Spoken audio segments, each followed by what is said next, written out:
Sr. Presidente, senhoras e senhores deputados, aquilo que têm sido as notícias públicas e publicadas sobre o caso dos bens do domínio público aeroportuários a nível nacional dá-nos a entender que o Estado não quer seguir os conselhos do Partido Comunista Português e reverter as privatizações ocorridas durante os anos da Troika. É de referir também que, na altura, como bem sabem, a Troika impôs a Portugal que o Estado devia privatizar parte daquilo que tinha no valor de 5,5 milhões de euros. Mas o Estado de então, governado pelo PSD, CDS-PP, não privatizou 5,5 mil milhões de euros, quis ir além da Troika e privatizou 9,5 mil milhões de euros. Esta é a realidade em relação a esta matéria e, portanto, não existiu por parte do Governo de então uma análise em relação às matérias daquilo que deveria ficar nas mãos do Estado e aquilo que devia ser privatizado. Parece que durante aqueles 4 anos e meio de governação, o objetivo era privatizar o máximo possível, vender o máximo possível que era do Estado e não terem atenção as questões que tinham a ver com o interesse estratégico nacional. A questão aqui foi, de facto, vender o mais que se podia. E foi assim que foi feito. Mas deixei também, há pouco, uma pergunta ao deputado do Partido Comunista em relação aos custos que teriam reversões desta natureza, nomeadamente uma reversão dos bens de domínio público aeroportuários e, no caso concreto, da Madeira, dos 2 aeroportos. É conhecido e é público que a região recebeu os tais 80 milhões de euros a quando do processo, mas também é público e conhecido que não foram só os 80 milhões de euros.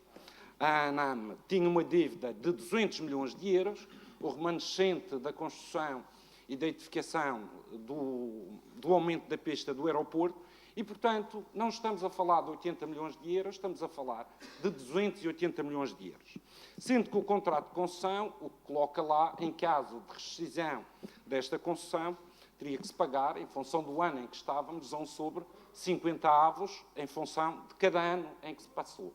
Entretanto, passaram 6 anos, estamos em 2019,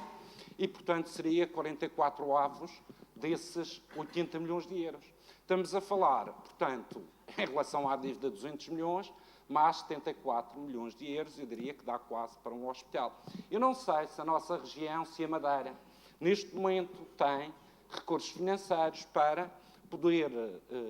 ir ao orçamento da região e retirar esta verba para aplicar na reversão que o Partido Comunista aqui coloca em cima da mesa. Uma reversão dessa natureza e retirar dos orçamentos regionais quase 300 milhões de euros teria custos em termos sociais. Ou iríamos aumentar impostos, o que não me parece que, para uma região que já tem os impostos mais altos do país, que isso seja possível, entrando na lógica, para quem não percebe, o estudo que, na altura, Miguel de Sousa referiu, que foi feito para aferir quanto é que os madeirenses deviam pagar de impostos para pagar iguais impostos a um continental, e o estudo que foi pedido na década de 80 a uma universidade reputada foi que, para um madeirense pagar o mesmo que um continental, tinha que pagar 30% a menos de impostos. E o que se passa é que, neste momento, nós ainda não estamos nesse nível de pagar 30% a menos de impostos para pagarmos o mesmo que um continental, que, como sabem, entra aqui custos de contexto, como transportes, etc., etc., etc., que encarecem os produtos e depois os impostos que incidam sobre esses produtos, naturalmente, nós acabamos pagando mais se não for, de facto, 30% mais baixos esses impostos. Recapitulando, porque isto tem sido uma matéria extremamente discutida aqui, o Sr. Deputado Sérgio Gonçalves já referiu aqui as responsabilidades que tem o Governo e de nós não sabermos o que é que, em matéria de plano estratégico, o Governo Regional tem dito e pensado e escrito em termos de parceiras ao longo deste tempo e, portanto, ele já colocou aqui algumas incongruências em relação a essa matéria, mas também referir que a região passa a ter receitas da concessão a partir de 2023. São receitas muito baixas, diga-se, perante aquilo que é o acordo estipulado com o Estado, receitas da concessão dos primeiros 5 anos, a partir de 2023, de 1% das receitas, a partir daí a 5 anos, 2030, 2%,